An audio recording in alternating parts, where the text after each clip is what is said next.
So guys, actually itong unit na to, pa 3 days naming inayos kasi hindi namin maintindihan yung problem.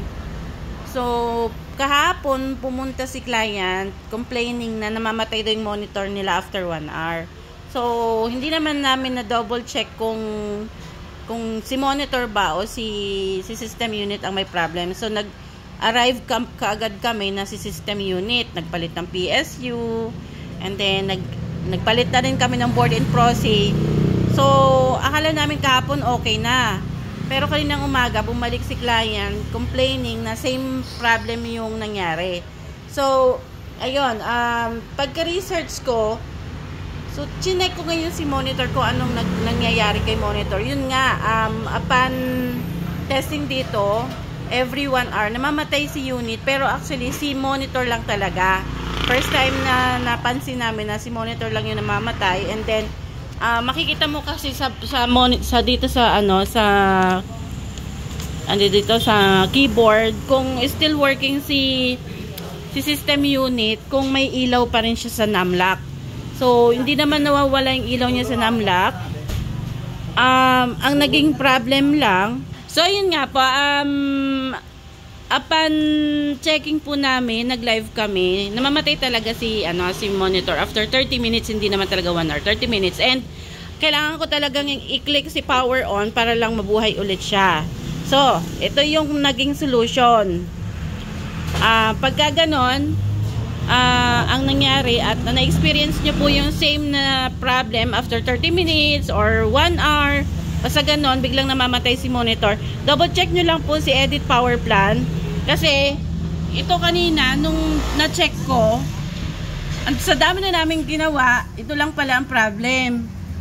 Ito naka 10 minutes. Okay naman to kasi kapag hindi mo ginagamit, at least na yung display niya, mamatay siya, pero gagalawin mo lang yung mouse, mabubuhay na yan. Pero kasi dito nakalagay kanina is 30 minutes, nakaset siya. We don't know kung bakit nangyari na naset ito kasi never naman namin pinakalmanan tong dito na setup, no setting. So siguro si client na rin yung napindot ito pero hindi nila naalala na na-set up pala nila to. So ayan guys, after namin na ilagay dito sa never, so yun nga, hindi na siya namatay. And si system unit is consistent po na working siya, except kay dito nga kasi hindi, pinatay ko na nga siya as in never talaga, never na nilagay ko rin dito para hindi siya mamatay. So yun guys, if ever na ma-encounter niyo yung ganyang problem, set up nyo lang po yung dito na 10 minutes kung gusto niyo, para at least namamatay yung monitor, nakakalis kayo ng kuryente or power consumption. Kung halimbawa umaalis kayo dun sa table ninyo na hindi naman kailangan, na hindi nyo agad nababalikan kasi meron kayong gagawin. So instead of patayin nyo pa yung system ninyo, yung power, itong computer ninyo or system unit ninyo, so makakatulong si monitor na after 10 minutes is mamatay yung display niya.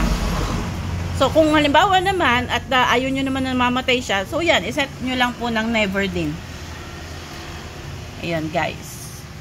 So thank you, yun lang po yung may share namin today.